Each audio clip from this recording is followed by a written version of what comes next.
UFC Vegas 98. These are the full card predictions and the betting breakdown. I'm looking forward to talking about each of the matchups on this card.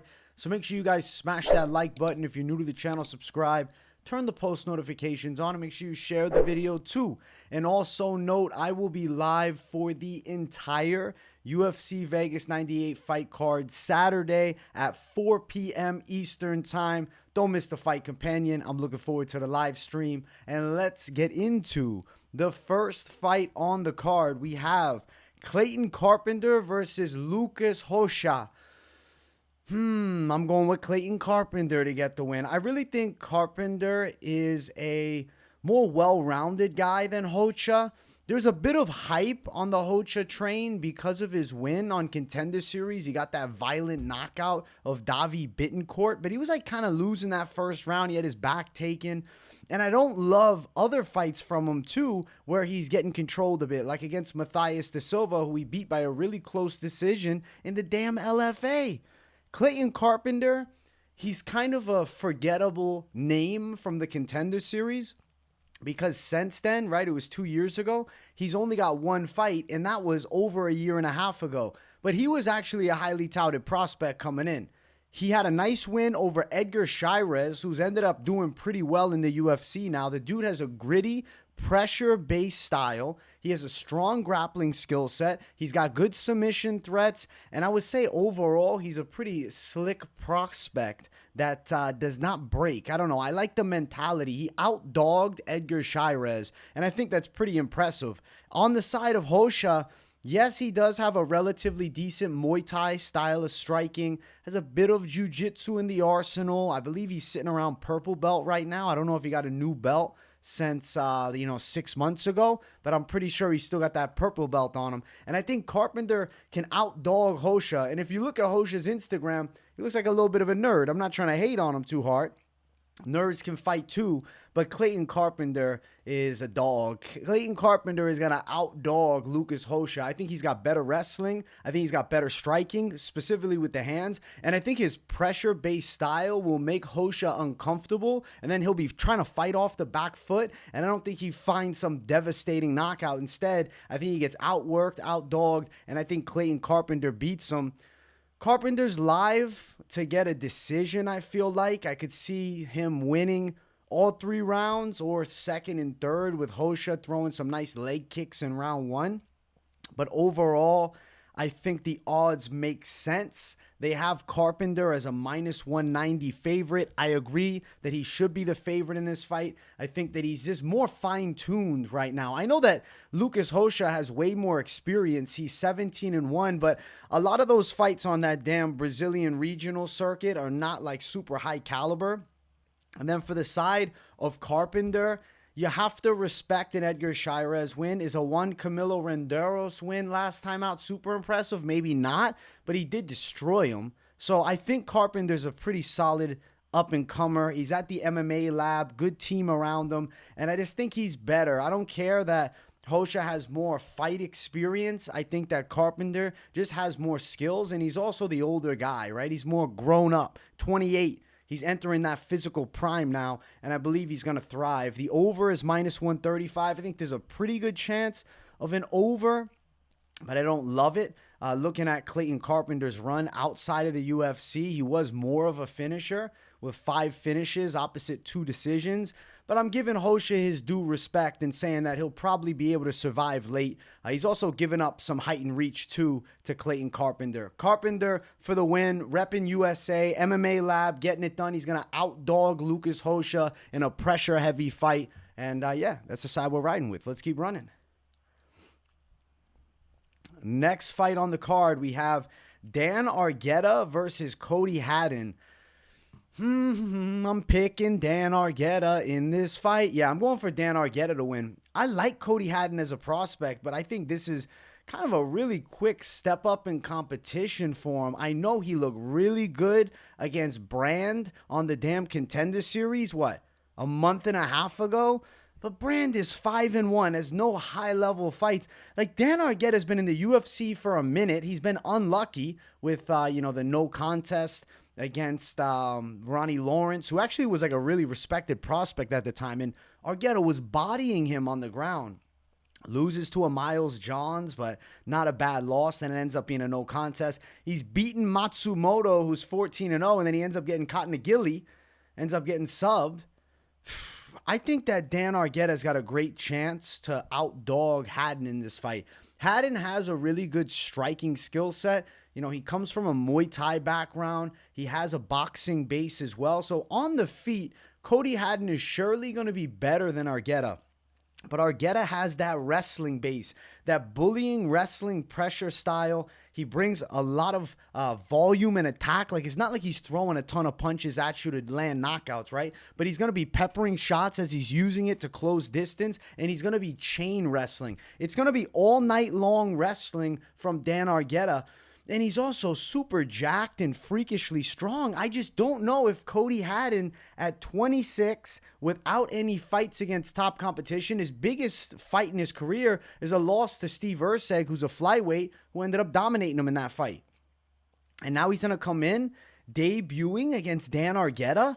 I feel like Dan Argueta is a gritty dude to fight in a debut. I know Matsumoto caught him in the, submission, but I don't know. Dan Argueta is solid. He beat Myron Santos, and Myron Santos just won the Ultimate Fighter. He beat him in LFA, I believe. And he's been in the UFC for a while now. He's, obviously had bad results. It's not like Dan Argueta's going out and having, sensational wins. But I think he's better than on paper what the record would show. When you actually sit down and watch Dan Argueta, you're like, this dude's in great shape. This dude has tremendous pressure wrestling style. He's tough. He's got a really good chin. I think Dan Argueta is going to be in Haddon's face the whole time. And Argueta is an Ultimate Fighter veteran. So he has so much experience fighting at a higher level of MMA. Whereas outside of the Contender Series win, which was against a fellow prospect in Billy Brand, the biggest win is Paul Loga, who everybody from Australia/New Zealand has to beat to get on the damn Dana White's Contender Series. I just don't think Haddon is necessarily ready for Argueta's skills. I think Haddon has a good upside and potential, but he's a bit young for this matchup. And until he goes out and beats a pressure wrestler like a Dan Argueta, I'm just not going to have confidence that he's going to be able to do it. And Dan Argueta's a dog. I think Argueta can win this fight. He's 9-2. He's still a skilled fighter. He should be 10-3 when you take the no contest out, but that's still a nice record. Cody Haddon's a -185 favorite. I don't think it's justifiable to have him as this large of a favorite. -110 was the opening line. That makes sense for this fight because it is more of a 50-50 fight. Dan Argueta is now a +160 underdog against a guy who's never beaten anybody good. I can't believe it. I don't think so. I'm going to say we go over 2.5 at -150. I think we're going to see Dan Argueta grind a decision win out. The way Argueta wins is by consistently keeping his foot on the gas with forward pressure and shooting for takedowns. Even if it's cage pressure and control, that's positive for Argueta. But I'm going to expect that he lands some takedowns on Cody Haddon. And then for Haddon, I would say yes, from the mid to long range, he's going to have the clear advantage in the striking department. He's definitely cleaner as far as kickboxing goes. There's zero argument on that front that Haddon has way more of a chance to find Dan Argueta's chin. Argueta's not a great striker. I'm going to say he's a okay striker with pressure boxing being the style, but he's definitely not slick. But he's also durable. He takes a good shot. And I can see him getting stung by a few punches by Haddon, but then consistently still pressuring forward. So Haddon's going to have to land something really powerful to keep Dan Argueta off of him. And you got to do that for 3 rounds? Argueta's gritty. Argueta's got a great chin. He's in great shape. I believe he's conditioned as hell. And I mean, look at the physique. The dude is jacked. And when you see those menacingly jacked physiques, you know that's grappling strength, especially on a wrestler like Dan Argueta. So I'm going Argueta as an underdog, and I think it's the wrong line in this fight. Argueta to beat the prospect and Cody Haddon, and I'm saying he takes it by a decision, and we're going distance. Let's keep running. Next fight on the card, we got Chris Barnett versus Junior Tafa. What the hell is this fight? I am picking Junior Tafa because Chris Barnett has not fought in a long time. It's been 2 years, and he was losing early to Jake Collier, getting rocked, and he took some real damage. I know Collier is a big body and, he's a larger heavyweight than Tafa. And shit, last time out, we had a weight miss for Chris Barnett, 267. That's insane. The 5'9" heavyweights missing weight. I think Tafa's cleaner in the stand-up, and I don't think Chris Barnett has a substantial wrestling threat. The way to beat Junior Tafa is to take him down because his get-up game sucks. But Barnett doesn't have a great path to wrestling in this fight. If you look at Chris Barnett's style, it's striking. Chris Barnett is a surprisingly athletic and even gymnastic-like kickboxer. The dude has good dexterity. He's got some cool knockouts with the spinning wheel kick that dropped John Villante was pretty badass.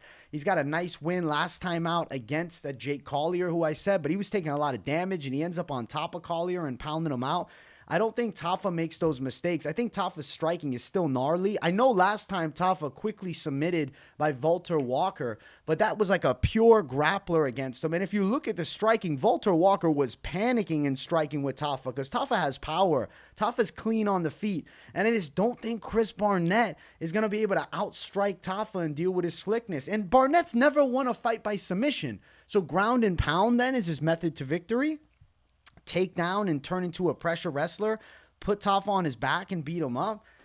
I just think we're going to be in a kickboxing fight, and I'm going to favor Junior Tafa, the kickboxer. These Polynesian fighters, normally, yes, they lack grappling skill, but in matchups like this, they absolutely thrive and shine, and I think Junior Tafa is en route to his second UFC win. I actually think he's going to end up knocking Chris Barnett out. Barnett's a fan favorite. No matter what happens, we're going to be excited to watch him, and I think definite fireworks, but hard matchup for him, man. I think that Junior Tafa is really clean in striking and is going to have a crazy speed advantage. He's also 10 years younger than Chris Barnett. So Tafa for the win, and I'm going to say he does end up knocking Chris Barnett out. Barnett's been out of the game for a while. Obviously never the most fit guy. His build is just simple obesity. But, it does work for him. He's surprisingly athletic. If Chris Barnett decided to diet, I think he could be a welterweight in the UFC. And I think he could be a fun welterweight to watch, too. But I doubt he does that. Plus 300, Chris Barnett. What's really weird is Tafa is now minus 400. But opening line, he was plus 525. So somebody got Tafa at a disgustingly mismarked tag. I believe they were trying to put it at minus 525. But they put it at plus money. That's a crazy, crazy line to get him at. This fight going under 1.5, minus 215. I would say under 2.5 is better. Under 1.5, if I had to tell you, I'll say yes, but I don't like the under. I think Tafa at minus 400 is going to win the fight. The odds suck, though, especially that you could have got him at plus money. And, Junior Tafa doesn't have any notable UFC wins, so he's not like the most reliable minus 400. He's going to go out there and chain wrestle and, fight safe, or he's got the stinging power to just flatten Barnett for sure. He definitely has the striking skill, but what I'm saying is he's not really proven, right? He's got the Parker Porter knockout win. Outside of that, he's got 3 losses. Usman, he's got the loss to De Lima, and he's got the loss to Walter Walker. But I still believe Tafa's improving, and I don't think Chris Barnett gives him a grappling threat. And I think we're going to see Junior Tafa end up knocking Chris Barnett out. Surprisingly, Barnett has longer reach at 5'9" than the 6'3" Tafa. One of the weirdest frames ever. Chris Barnett, respect to him. But Junior Tafa to take it home. I got him getting the win. And I am going to predict that he gets a KO and a little bit of hype back on him. He took this fight on short notice, but I'm not too worried about the short notice being a substantial factor because he fought recently.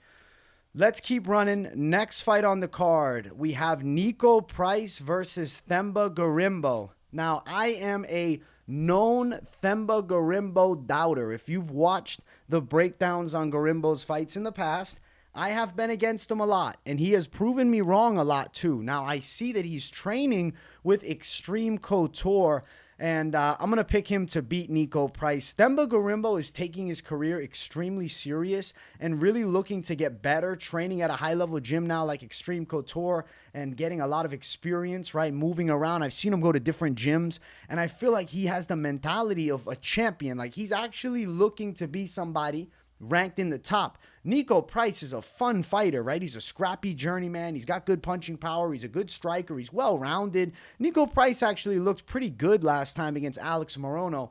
but I just have to fear that he's not going to be able to deal with the grappling pressure and pace that Gorimbo gives to him.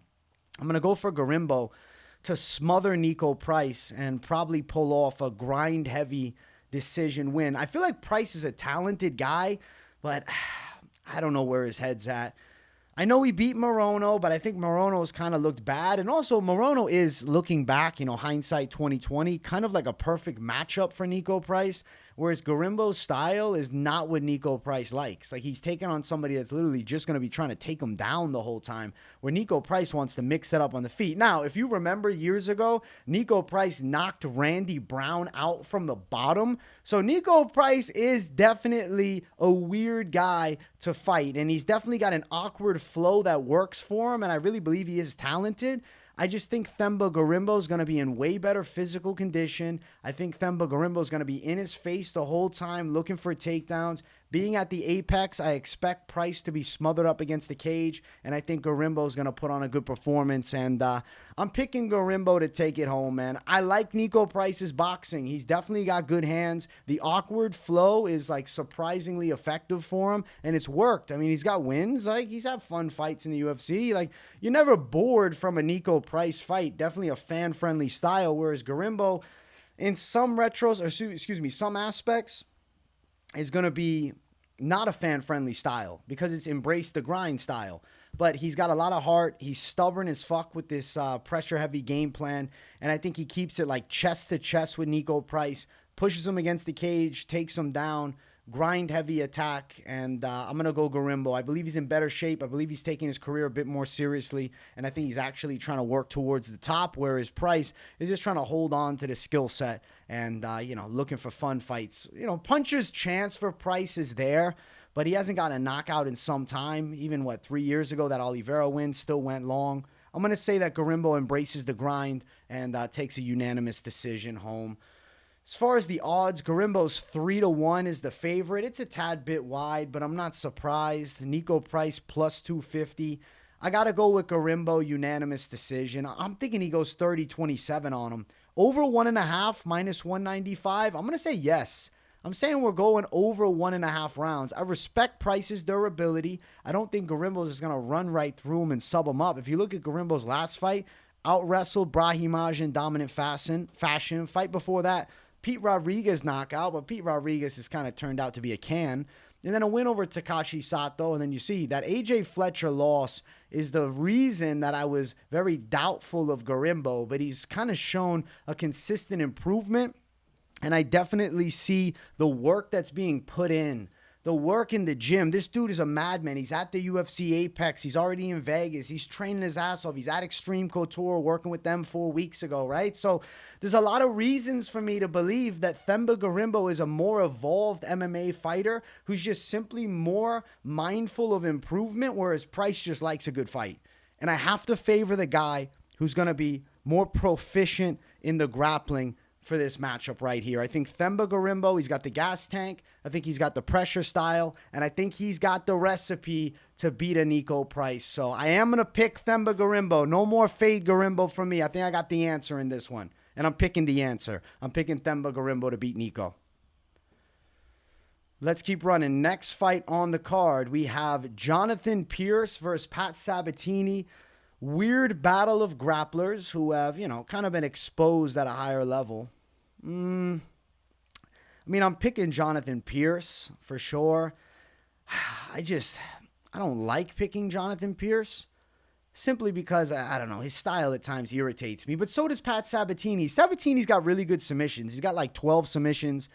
He beat Niko Price in a grappling match recently, so respect to it. He's a strong and stocky grappler, but he definitely has questionable striking, and I'd say he also has a fairly questionable chin. Now, of course, good jiu-jitsu, decent wrestling game, but not a high-level wrestler, more of a jiu-jitsu-based grappler, whereas Jonathan Pearce, I think, is the better offensive wrestler, though I think he's not as efficient with his submissions. And now when I think about the striking between these two, we have a little bit of a length advantage for Pearce. I think he's a little bit slicker from the outside. I would rate Pearce's striking higher than Pat Sabatini. And you know what? He's got that Darren Elkins win. He outdogged the Savage. Even old man Elkins is still a pretty badass W to have. I'm going to say Jonathan Pearce wins it on the scorecards. I mean, Pat Sabatini's got a tricky submission threat. He's tricky with it. It's just he's strictly a grappler and he's strictly a submission threat guy. And we've seen him on his back before. And like his recent wins, okay, Lucas Almeida has no ground game. And then beating TJ Laramie, he was on his back a bit in that fight. And that's 2.5 years ago. Tucker Lutz win. I mean, it's Tucker Lutz. Jonathan Pearce, you look, the loss to Onama, it was a close fight, and Onama's an absolute monster.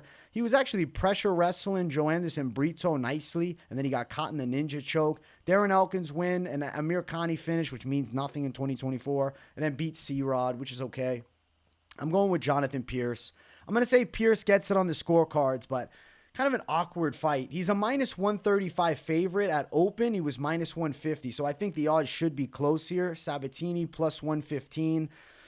I think Pearce, a little bit of pressure, maybe lands some takedowns, gets on top of Sabatini, stifles Sabatini's submission game. If we're talking about a striking fight, I think Pearce is a little bit cleaner with the kickboxing. Over 2.5, minus 174. I'm going to predict we're going long, and I'm going to go with the side of Jonathan Pearce to get back on track, and I think he takes it over Pat Sabatini. But close fight and kind of a weird one to predict. Yeah, all Tapology 70% on Pearce. It's seemingly like Pearce should be a confident pick. It's just sometimes I think Pearce is a little bit meh. He has moments where he's meh. But Sabatini, the guy to beat him, the stocky frame, nah. I don't think Sabatini has enough weapons. Like, I know he's got decent jiu-jitsu, but it's not like he's getting a ton of finishes by submission in the UFC. You can see, yeah, okay, Lucas Almeida submission, fair. That's pretty impressive, right? Not really. Almeida's a pure striker. Heel hook over Jamal Emmers, but outside of that, man, the rest of his UFC wins are decisions. And, majority of his finishes outside of the UFC. 12 submissions outside of the UFC is impressive. Also, Sabatini's chin, though, being questionable. Jonathan Pearce could end up surprising him with a knockout. I mean, damn, Damon Jackson put him out quickly. And he's not necessarily known as a finisher on the feet. So, and shit, Sabatini last time lost to Diego Lopez. That's aged pretty well. Lopez is a savage. But I'm going to pick Jonathan Pearce to take it home. Let's jump to our next fight. We have CJ Vergara versus Ramazanbek Temirov. I am a Temirov fan.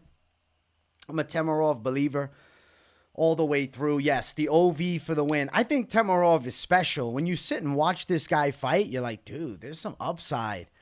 There's like a gift of knockout power, which is kind of rare for the flyweight division. And that's something that I see with Temirov. And that gets me really excited because I think a guy with his strong, bulky frame, but also explosive power and good grappling could skyrocket to the top. He's got 10 knockout wins. He's got a crazy good overhand right. He's a very athletic fighter. And I feel like he's also got good precision with his striking. And I just simply think the guy could be a future champ. Now, are we jumping the gun and overrating him? I guess we shall find out. But I don't think either way, whether he's the future champ or not, I don't think that CJ Vergara is the guy to expose him. Vergara's got decent boxing, a lot of lateral movement. He's got a bit of heart. He's actually got a relatively good chin. He takes a decent shot. And he's also got a solid gas tank. But I don't know, leg kicks, some movement, decent left hook, okay boxing, nothing explosive.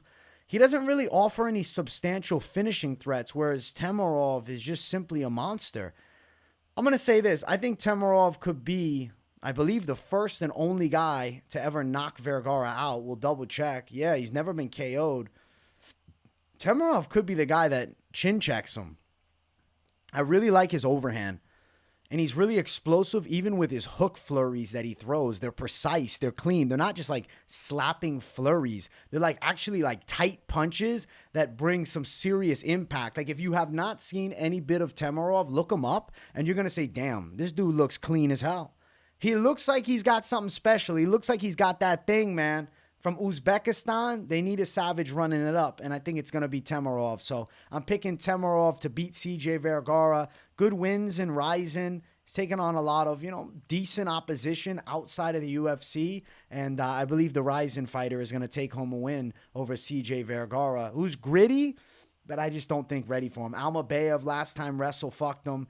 beating Salvador and Lacerda, they're literally two of the worst flyweights that were on the roster at the time. I mean, granted, yes, respect to CJ Vergara getting wins in the UFC, but I don't think those equal a win over Temirov. I'm going with Temirov, and I'm going to predict that he ends up getting a KO. Minus 275 for Temirov with Vergara at plus 235. And over 2.5, minus 165. I'm thinking a knockout at plus 135, which I guess might be a little bit of a crazy side because odds are saying it's going long. I disagree. Temirov only has one submission, something to note. So 10 KOs, one submission, opposite 6 decisions. I need a drink real quick. I think we're going to see Temirov look good. And I really think this dude's got upside potential. Big explosions, knockout power, strong hips, a very physically strong guy with just a skill set to get excited about. I love that overhand right, and I think he's going to use it to put CJ Vergara on his ass. So I'm going Temirov, and I'm going with the knockout and dominant win and a really exciting UFC debut this weekend. Somebody to watch heading into 2025, Temirov. Next fight on the card, it brings us to our featured prelim of the night. We have Chidi Njokuani versus Jared Gooden. I'm going with Chidi Njokuani. I've been a long time Chidi Njokuani fan, and I considered going against him here. But as soon as you start watching a bit of Jared Gooden, you're like, man, he's hittable. He has kind of that lead hand low, like slickster striking style. But he's much more of actually a brawler. He likes to sit in the pocket and mix it up. He does have KO power, but he also lacks head movement, and he's pretty hittable down the center line. I like the fact that he engages in a brawl and he fires back when he's hurt. He was getting touched up last time against Wellington Turman. He ended up hurting Turman and getting the finish on him, subbing him. Fight before that was the Carlston-Harris decision loss. Harris, is a rough style. Harris is a bad matchup for a guy like Gooden. Gooden, this is his second UFC run. And I don't think he's good enough to beat Chidi Njokuani. Njokuani is nasty Muay Thai. I've been a fan, like I said, for a very long time. I watched him throughout his Bellator career. He's got really nice kicking skills. They're very Muay Thai-based kicking skills. Kick the leg, throw the teep, strike from the outside. He's pretty quick and slick still. Now, he himself has admitted he hates cutting to 170 pounds, and this is a welterweight fight, so I guess that could be a bit of concern. Last time he beat Rhys McKee on a decision, they almost tried to rob him. It was not a split decision. It was 30-27. Like, he deserved to beat Rhys McKee. That was a terrible scorecard. Before that, he was up at middleweight. Oleg Jacek put him out, but he did do damage to Oleg Jacek early. Close decision loss to Duraev. Obviously, he loses to RoboCop, but he gave RoboCop a terrible cut, if you remember that fight. I think Chidi Njokuani is pretty live to get a knockout here, and I'm going to go Chidi Bang Bang to bang that chin and put the night train night. So we're going Chidi Njokuani by knockout here. As far as the betting odds for this fight, minus 183. Makes sense. Njokuani opened at minus 150, so they've spread a bit, but I agree with the odds. Gooden plus 158. Essentially, Gooden only has a puncher's chance, and I just don't love the odds of it. The over minus 156.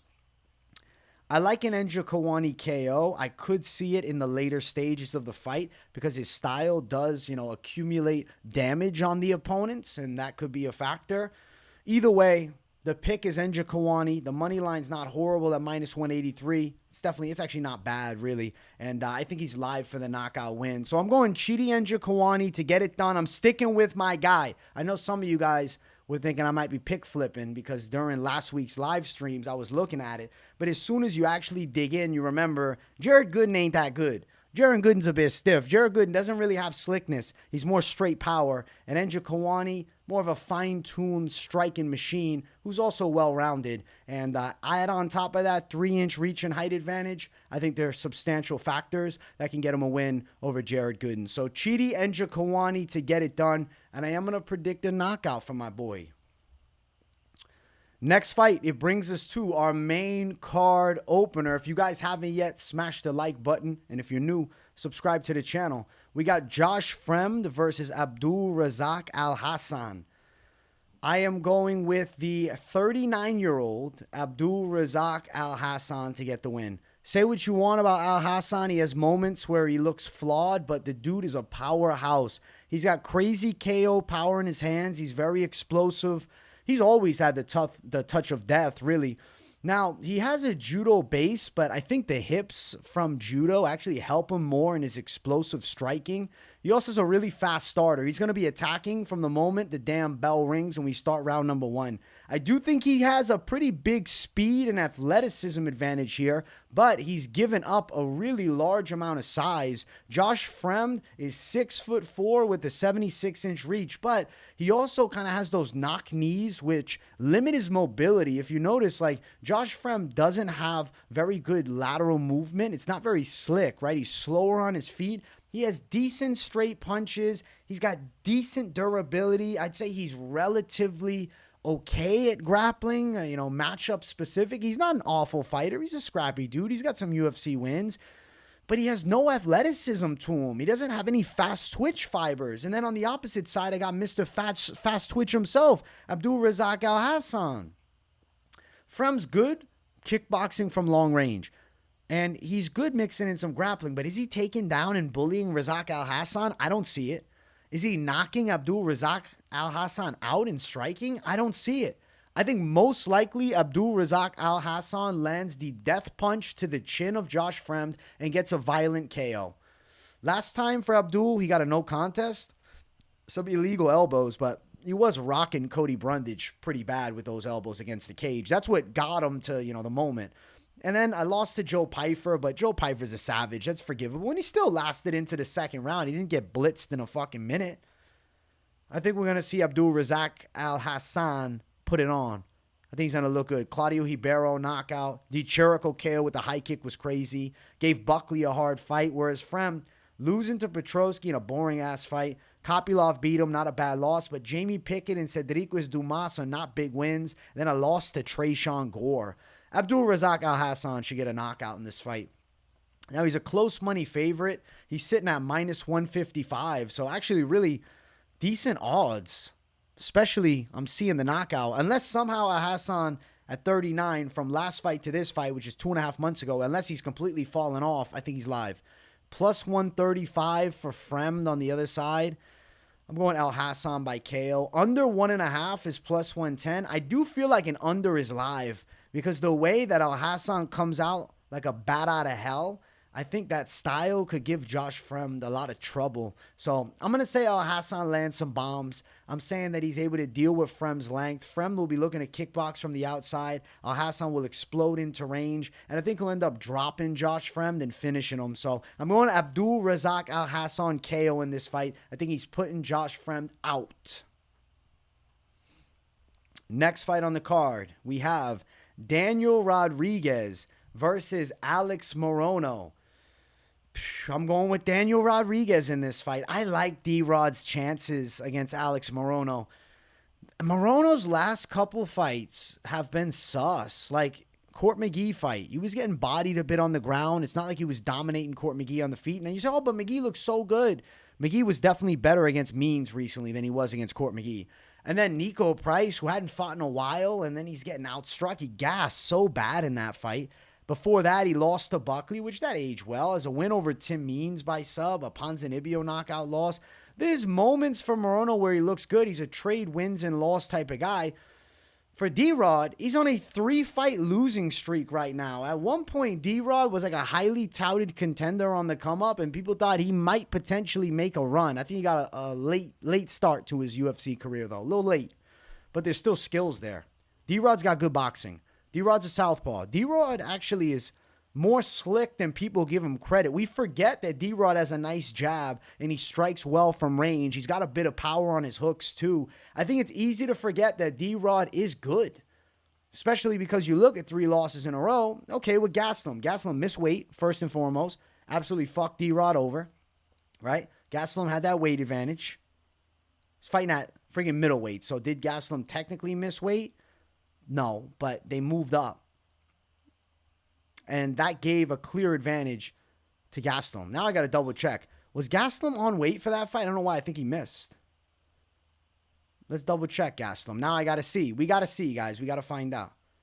Yeah, he came in on weight. But yeah, the fight was supposed to be at 170, and a few days out, we're going to, let's do 85. Sorry, D-Rod. You got fucked, and that weight advantage was clear. And then Ian Gary loss. It's Ian Gary. He's a top contender. Neil Magny submission. That was unfortunate, but Magny's a gatekeeping king. Leach win. It's kind of controversial, but close. Leach is okay. And then he beat Kevin Lee up. Man, where does Kevin Lee fit into all this? I don't think he does. He's fighting in Gamebred FC now. I'm going with Daniel Rodriguez to take a decision. I think he can touch Morono with some big shots. Morono's got that very upright, bouncing kickboxing style where he loops some punches, but he doesn't have a lot of power, and I think D-Rod's better from distance. And also, I think D-Rod is probably better on the ground, too, than Morono. So I'm going with Daniel Rodriguez to take the W home. I got a good feeling he wins this fight. He's a minus 205 favorite. Wow, it opened wide as hell. I was surprised to see the odds this wide favoring D-Rod, simply because I thought maybe the bookies would have forgot. Morono plus 175. He's a big underdog here. And I do think the odds are correct. D-Rod and Morono over 2.5, minus 175. I'm going to say yes. I think it's pretty likely that we go long. And I think D-Rod's taking it home. Minus 205, he's going to win the fight. And if you look like, oh, his losses, but does Morono beat Gastelum? No. Does he beat Ian Gary? No. Does he beat Neil Magny? No. Does he beat the Leech? I don't think so. Does he beat Kevin Lee? No. So I think Daniel Rodriguez has been simply fighting better opposition than Alex Morono. And I think that is why Daniel Rodriguez is probably going to be en route to a nice win. And as bad as Morono's gas tank looked, though, against Niko Price, he would be potentially suspect cardio that maybe even in round 3, D-Rod could stop him. So we're going with Daniel Rodriguez to get the win and get a little respect back on his name. Next fight, ladies going after it. Cory McKenna versus Julia Polastri. I'm going with Julia Polastri because she's simply more athletic. Like, some girls have muscular potential and like frames that have real strength and explosiveness, and they actually have power. Some girls just don't. I don't think Cory McKenna is blessed with the gifts of athleticism. And I think Polastri is. I mean, Polastri is really strong. Polastri has some nasty kicks. Polastri's hands are okay. She'll sit in there and mix it up. Cory McKenna brings kind of like a pressure wrestling-based style. She times some takedowns. She works well from top, but it just never gets me excited. I don't know. I just think that Julia Polastri has more upside potential. She's more explosive. She's a better athlete. She's got a more likely chance of getting a KO. I like the way she engages. And also, Polastri, she gets hit a lot. She's hittable down the center. But her toughness really carries her. Like, especially in women's MMA, some of these girls have no power, and you can just walk them down. So Polastri doesn't care. Punch me in the face. You're not going to hurt me. And Polastri could hurt McKenna. Whereas the opposite, probably unlikely. Polastri's ground skills are live too, and I do think she's got a physical strength edge, and I think she's the better pressure grappler. Now, McKenna is relatively good, technically speaking, with takedowns and control. She does have skills. I'm not telling you Cory McKenna is an absolute can. I just think Polastri has more athletic tools and more upside potential, with both of them being around the same age. I'm going to pick Polastri to win a decision. I think she's getting it done. She almost beat Josephine Knudsen a couple moments in that fight. And McKenna coming off a bad loss to Amarim. And then a Vlismas win and a Granger win and a Kay Hansen win. 3 girls that are no longer in the UFC. Lost to Elise Reed. Nah, I don't think that equals a W over Julia Polastri. So I'm taking Polastri in this fight. Close money favorite. Polastri minus 135. She opened up as a big favorite at minus 175. McKenna plus 115. I think Polastri's the one to give it to her. Probably over 2.5 with the ladies. It's minus 400 for an over 2.5 rounds. Now, Polastri does have finishes, though. I mean, she's got 4 knockouts opposite 3 submissions. But I respect the durability on McKenna's side of taking a good shot. Though I think she could get hurt and maybe panic wrestle and then put herself in a bad spot. I also think, relatively good defensive submission skills. I think Polastri's probably taken 3 hard. Unanimous decision. Julia Polastri. I like the Psycho nickname. We got Psycho versus Poppins. You do the math, y'all. You know what it is. Psycho for the W. Next fight on the card, featured fight. We have Grant Dawson versus Rafa García. I am picking Grant Dawson. You got to go Grant Dawson to get it done. Come on, man. It's the Grant Dawson show. Dawson's a really good pressure wrestler. He's got great takedowns. He's got excellent positional dominance. He's not a guy that's going to force submissions. He's going to comfortably plant himself on top of you and completely dominate fights. Now he has a really bad knockout loss 2 fights ago to freaking Bobby Green. But it's Bobby Green. I don't know. Bobby Green was destined to land a big shot like that on somebody. Some prospect was getting chinned by him. And it wasn't Paddy Pimblett. Instead, it was Grant. Since that point, he took on Joe Solecki and he absolutely dominated. Before that fight, he beat Damir Ismagulov. He absolutely worked him in wrestling. And Grant Dawson, after that win, he was en route to the contendership. Like, you're thinking, damn, Grant Dawson might be top 10. He was a huge favorite against Bobby Green. I think he was like minus 525. He was supposed to beat Bobby, and then Bobby slept him because there ain't no supposed tos in the MMA game, especially against OGs like Bobby. Dawson's 21-2, okay, with 1 draw. His only UFC loss is that fight against Bobby Green. He's 30. He's in his absolute prime. He's taking on a gritty dude in Rafa García. García can box. He's got that Mexican pressure style. He closes the gap. He'll mix it up nicely with straights. He'll throw hard. He's got a good gas tank. He's strong. He can wrestle. He can out-wrestle a lot of guys. A lot of guys that are not towards the top 15, though. Rafa García is not a top 15 talent. He's tough. He's durable. He's good. He's good. He beats a lot of unranked guys. But he doesn't beat Grant Dawson. He's not going to be able to deal with Grant Dawson's pressure wrestling game. No way. The grappling skill set advantage. No way. It's Grant Dawson all day long. Now, looking at the recent fight, too, for García, that's a win over Clay Guida a year and a half ago. Manshate win, year and a half ago. You see a loss to Drakkar Klose, and he got taken down a bit in that fight. And I think Grant Dawson is just too good, man. I can't forget this Damir Ismagulov fight. You're going to write him off because he lost to Bobby Green? No, you're not. Grant Dawson's going to win this fight.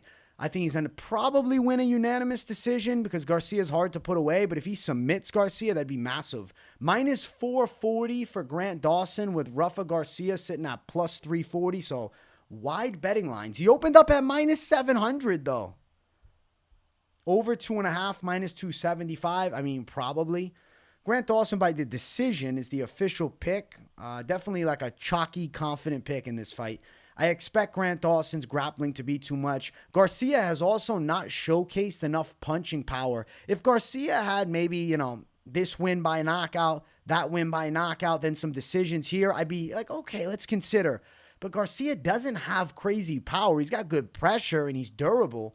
But without stinging power that you can actually potentially shut the lights off of a Grant Dawson, I really think he's just going to walk you down with confidence and out-wrestle you for the most part. And he's going to do that to a lot of guys in the lightweight division. So I'm going with Grant Dawson to win, and I do think he's seemingly destined in 2025 to finally get into that top 15. I'm going to say it starts with this Rafa García win. Grant Dawson for the W. Unanimous decision, beating a tough, gritty Mexican savage in Rafa García, but Dawson a bit too much for him. Next fight, we got the co-main event of the evening. We got Brad Tavares versus Jun Young Park. This is actually a rebooking. They were supposed to fight a while back. I'm picking Jun Young Park. That was my pick then. That's going to be my pick now. I think Jun Young Park has made consistent improvements like every single fight. His boxing is clean. He's got good straight shots. He's also well-rounded. Jun Young Park is good at wrestling too. He brings an offensive wrestling threat against a lot of the guys in the UFC middleweight division who I wouldn't consider high-caliber wrestlers. And even against Muniz, who's definitely a high-caliber grappler, Park got on top and landed a bit of ground and pound. And, I mean, he could have got that decision. I really thought that he beat Muniz from damage perspective, but then the back control. So, we can sit here and argue all day. Who should have won this? Who should have won that? It is what it is.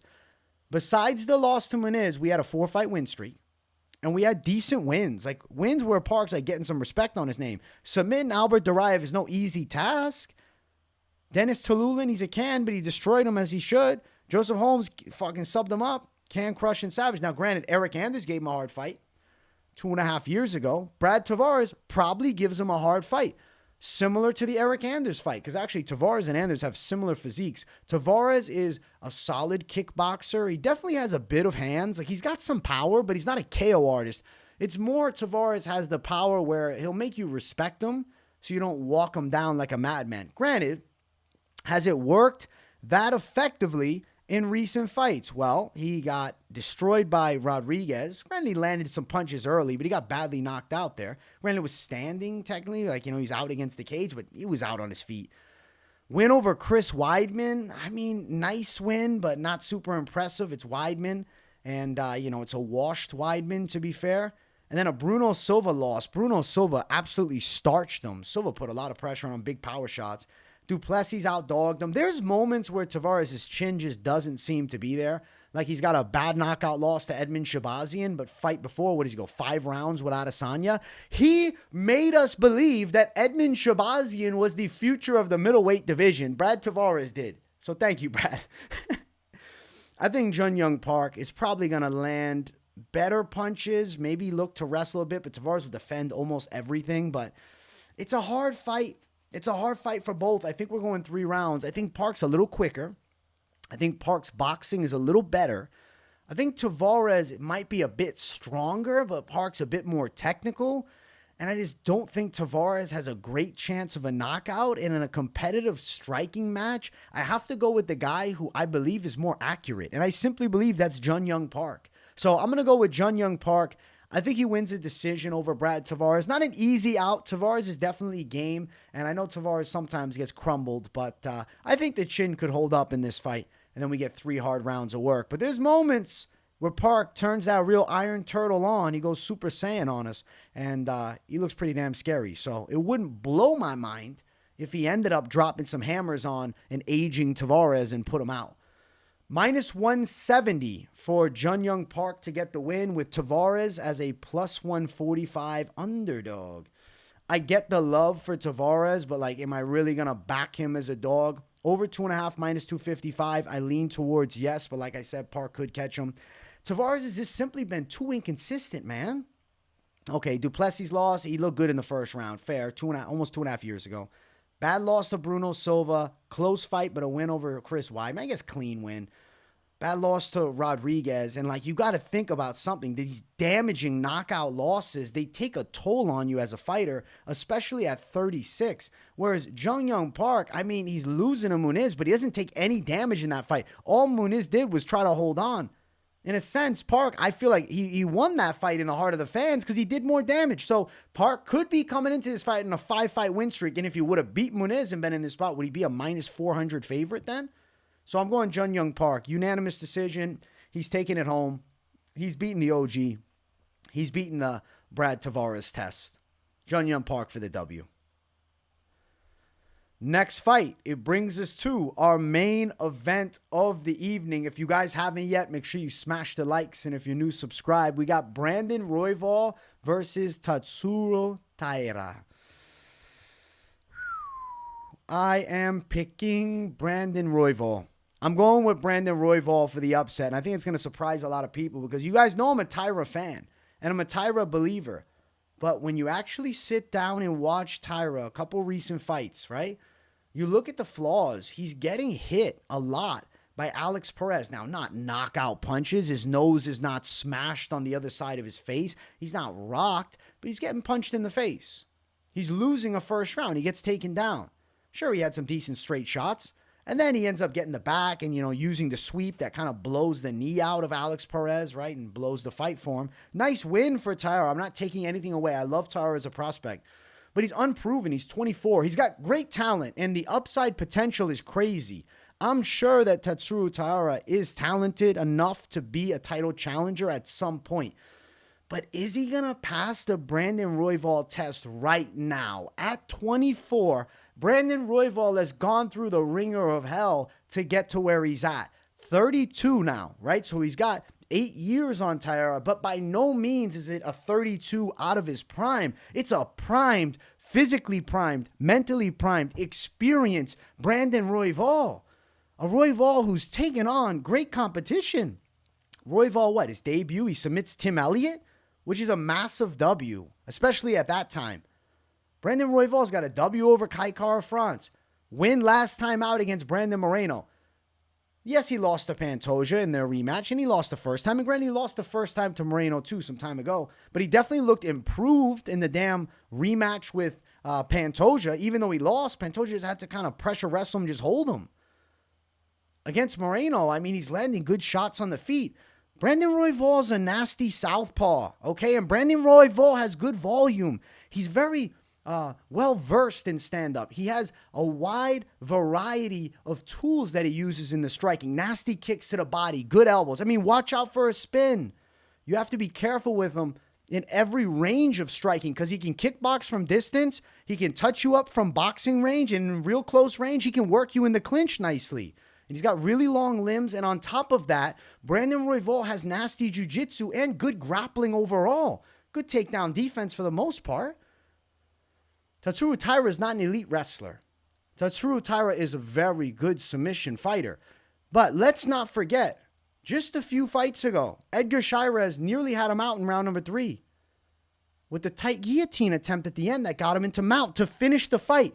And Edgar Chairez, there is comparisons to the frame of Chairez and Royval, but there's no comparison in the level of grappling skill set and striking skill set difference in favor of Royval. So, since this point, a year and 2 months ago, how much better has Taira gotten? I believe he's gotten better, for sure. I mean, listen, beat Carlos Hernandez, nice. Okay? Beat Alex Perez, nice. Good competition. Alex Perez win is huge for him. But let's really dig into the resume. Tatsuro Taira's UFC career. He made his debut and immediately burst onto the scene as that guy as he beats Carlos Candelario on a decision. Gets an armbar of CJ Vergara. Gets a nice submission of Jesus Aguilar, right? He's coming up fast. Gets tested, though, against Chairez. And I know he was on top for a lot of the fight, but Chairez gave him a lot of trouble. Okay, he finishes off Hernandez. Loses a first round to Perez. Ends up getting the win, but he did cause the knee injury, but there still was an injury. It's not like he submitted Alex Perez. Brandon Royval, coming off a win over Brandon Morono, went distance and gave Pantoja a hard fight. Fight before that, win over Matthias Nicolau by knockout, which I know Perez knocked him out too, but Royval did it first. Royval is the one that cracked that chin that made it more fragile. Matt Schnell, he beat Matt Schnell before it was cool, yo. And then Bontorin, that was a long time ago, but, you know, outdogged Bontorin in a real close fight. Regardless of that, Brandon Royval is battle-tested. Tatsuro Taira is not. We have never seen Tatsuro Taira in a compromised spot outside of Chairez locking in a guillotine that if there was 20 more seconds would have forced a tap or a nap. I think Brandon Royval is going to win this fight by submission, and I believe he's going to expose Taira a bit. Not as a fraud, because Taira is good, but he's going to check him. He's going to check him a bit. Taira is so young at 24, and he's on this fast track, and I'm telling you, the potential is real. But to beat a Brandon Royval at 24 just doesn't make sense to me. And then you add on top of that, Brandon Royval's an underdog. You beat the former champion, Brandon Morono, last time, and Taira is the favorite, whose biggest win is Alex Perez. Tell me how that makes sense. It simply doesn't. Brandon Royval is going to pull off an upset. He's going to win by submission. I think he's live to hurt Taira on the feet and then lock up a sub. Club and sub is live. Minus 205 for Tatsuro Taira. Plus 175 for Brandon Royval. I'm going for Raw Dog Royval. I think he's winning this fight. He's a good underdog. I don't know why he's a dog. If you would have told me he was a close money dog, but plus 175? I'm saying under, but minus 125 for it. You're playing with fire going in under, but I'm feeling an under. And I'm feeling a Brandon Royval upset. I like Taira just as much as the next guy. He's an awesome fighter. As fans, we love it. We love a hot streak story. But let's be real. What's the evidence that Taira can beat Royval? I haven't seen it. His boxing's okay, works decent straights, but he's not a great boxer. He's not super powerful, so he's going to take down and destroy Royval on grappling. He's going to just murk him. Pantoja couldn't sub him, especially the new version of Royval. Morono couldn't do it. He beat Brandon Morono. And Taira is just going to body him on the ground? That's how it's going to go at 24? I don't think that's how it's going to go. I think that's how people are thinking it's going to go. But the reality is Brandon Royval is being slept on by almost everybody, but not me. Brandon Royval, as an underdog, win by submission to cap off this UFC Vegas 98 card. And you can tell I'm excited now because I got a big dog in this damn main event. Let's get it. I love the Royval pick. And I think that he's being completely slept on. Raw Dog Royval is a dog in this fight. And you're telling me he's not going to outdog Taira? I'm telling you he is. Brandon Royval, I'm calling a submission as the Mystic Mac call. I think he beats Tatsuro Taira. he checks him. It's not over. Taira will eventually reach a very high level, but he's only 24. Royval's been doing this a long time, and he's so battle-tested. And you got to respect a battle-tested vet like him that still looks primed. Brandon Royval for the win. Those are the predictions for UFC Vegas 98. We're capping it off with a banger in the main event. Let me know in the comments what you thought of the pick, especially that main event pick, because I want to hear from you guys. I hope you enjoyed. Smash the like button. If you guys are new, make sure you subscribe to the channel. If you got nothing to say in the comments, but you just enjoy the content, as always, drop a W in the chat to boost the algorithm for your boy. Thank you guys all for watching. Post notifications, turn them on, because I'm live every day, and I'm dropping hella content. I got the content schedule linked up in the description. Make sure you check it out. Thank you guys for watching. Much love to the people, and I will see you all in the next one. Peace.